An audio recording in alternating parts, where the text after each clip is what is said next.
Assalamualaikum warahmatullahi wabarakatuh. Alhamdulillah wassalatu wassalamu ala Rasulillah.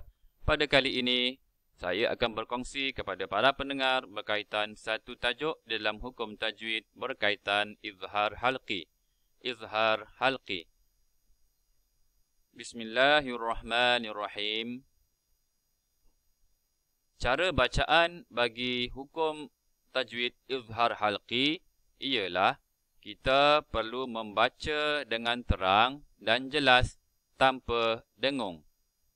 Bagaimana untuk cara kita mengenali hukum tajwid izhar halqi? Untuk kita mengenali izhar halqi, iaitu apabila kita berjumpa nun bertanda sukun atau nun yang bertanda mati ataupun tanda tanwin di atas atau tanwin di bawah atau tanwin di hadapan dan berjumpa salah satu daripada 6 huruf izhar halqi, iaitu yang pertama huruf hamzah atau huruf alif, huruf ha, huruf ain, huruf ha, huruf ghain dan huruf kha. Kita lihat pula bagaimana cara untuk kita mengenali huruf nun mati atau tanwin yang berjumpa dengan huruf alif atau hamzah. Kita lihat pada contoh yang pertama. Di sini dinyatakan terdapat huruf nun yang bertanda sukun dan huruf hamzah yang berwarna merah yang bergaris. Ini adalah contoh bagi hukum izhar halqi. Perlu dibaca dengan terang dan jelas. Kita akan baca begini. Man amana. Man amana. Kita tidak boleh membaca dengung begini. Man amana. Bacaan begini adalah salah kerana kita telah membaca dengung pada bacaan yang tidak sepatutnya didengungkan. Malah perlu dibaca dengan terang dan jelas. Kita akan baca man amana. Lihat pula pada contoh yang kedua. Contoh yang kedua, lihat pada huruf yang berwarna merah, iaitu tanwin berjumpa selepasnya huruf hamzah. Kita akan baca dengan terang dan jelas. Azabin alim. Azabin alim. Lihat pula pada contoh nun mati atau tanwin yang berjumpa dengan huruf ha. Lihat pada contoh yang pertama. Nun mati atau nun bertanda sukun selepasnya adalah huruf ha. Maka ini adalah izhar halqi. Perlu dibaca jelas dan terang. Kita akan baca min hadin. Min hadin. Lihat pula pada contoh yang kedua. Huruf mim bertanda tanwin di bawah dan selepasnya adalah huruf ha. Maka perlu dibaca begini. Qaumin hadin. Qaumin hadin. Lihat pula pada contoh nun mati ataupun tanwin yang berjumpa selepasnya huruf ain. Lihat pada contoh yang pertama. Lihat pada huruf yang berwarna merah.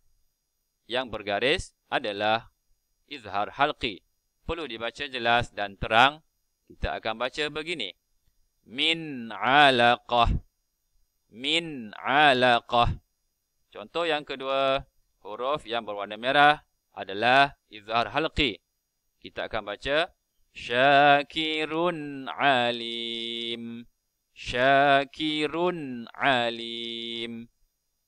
Lihat pula pada contoh bagi nun mati atau tanwin yang berjumpa selepasnya huruf ha. Contoh yang pertama, lihat pada huruf yang berwarna merah dan bergaris. Ini adalah izhar halqi.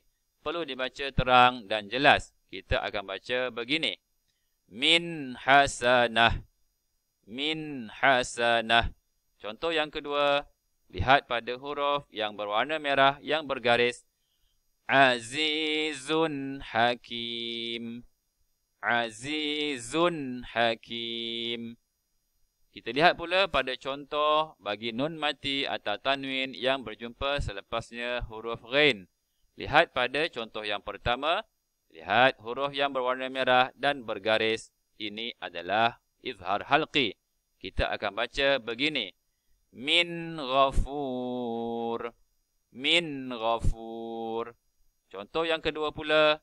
Lihat pada huruf yang berwarna merah yang bergaris. Tanwin berjumpa huruf ghin. Ini adalah mad asli. Perlu dibaca jelas dan terang. Kita akan baca. Mithaqan ghalidha.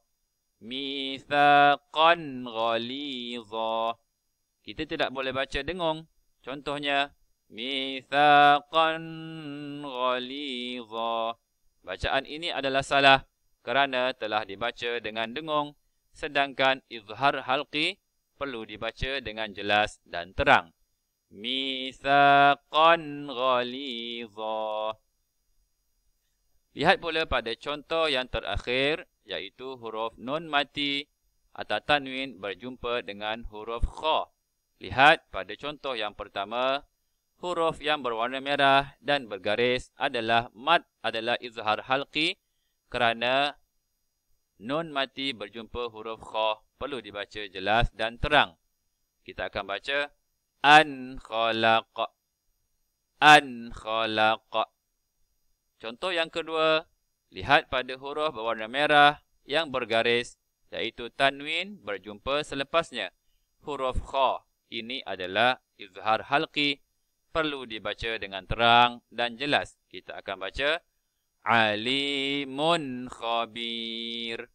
Alimun khabir.